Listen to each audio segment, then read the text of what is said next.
What's up everybody, whydavis here, back with another review. So I'm showing you guys the Nike Dunk Low Red Panda. Now I was going to drop this video a little bit earlier, but I was trying to wait until to see the results of the Air Jordan 1 Satin Bread, and I was able to get it on the sneakers app.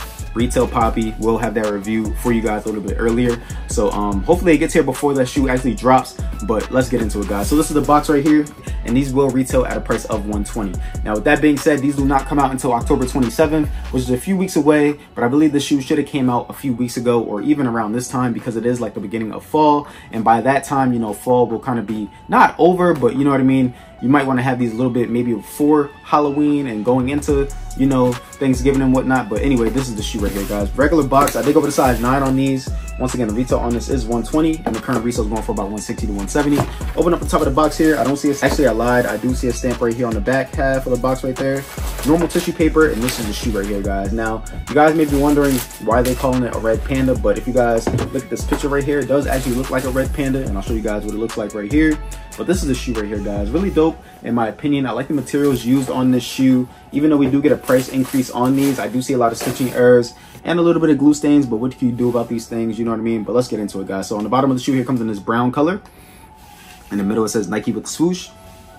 Looking at the midsole here, it's like in a dark brown on both the outside and the inside of the shoe with the dark brown stitching. Coming up towards the base of the shoe right here on the middle panel, we have this very hairy, nappy suede and a brown colorway. And when you move your hand past it, you do see a little bit of a pattern change. On top of that, we see like this beige, very whitish beige color on the swoosh and towards the front half of the shoe. And then towards the back half of the shoe here, we get this hairy suede, which is not that hairy as the middle panel, but in this red type of orange look. I'll show you guys that real fast, like a burnt orange look on it. All right.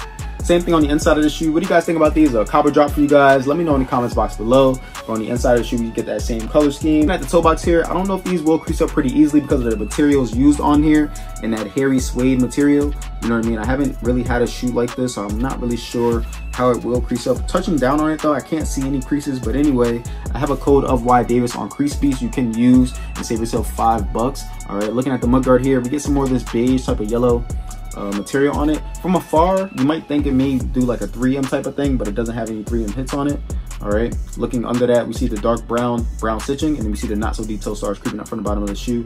Now unfortunately, we don't get an extra pair of laces on these. It should have came with like this white color that you see, or this burnt orange that you see, in my opinion. That would have been really nice to see, but it does come with the brown dark laces.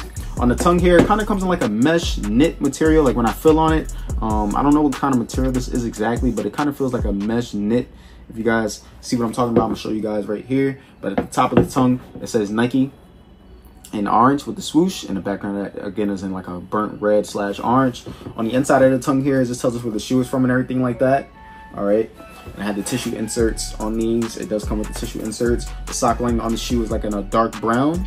Okay, the production dates on this was 04/25/23 to 05/24/23. Give you guys a quick look at that real fast. Taking out the actual insole right here, it is kind of hard to take out, so make sure you guys are being careful with that because you don't want to rip it. It is a brown on the insole. We get the sizing sticker on there, and we have the Nike with the swoosh in like an orange color. On the back of the insole, this is a cheap insole, so we see the glue lines and glue marks. Underneath the actual insole, it is white, and we see the brown dark stitching. Coming towards the back of the shoes here, it says Nike and orange stitching. The background of that is in like that burnt red / orange. Underneath, we see some more of that hairy brown suede. And that's pretty much gonna do it for this shoe, guys, all right? Now, I'm gonna show you guys my foot is in the toe box right now.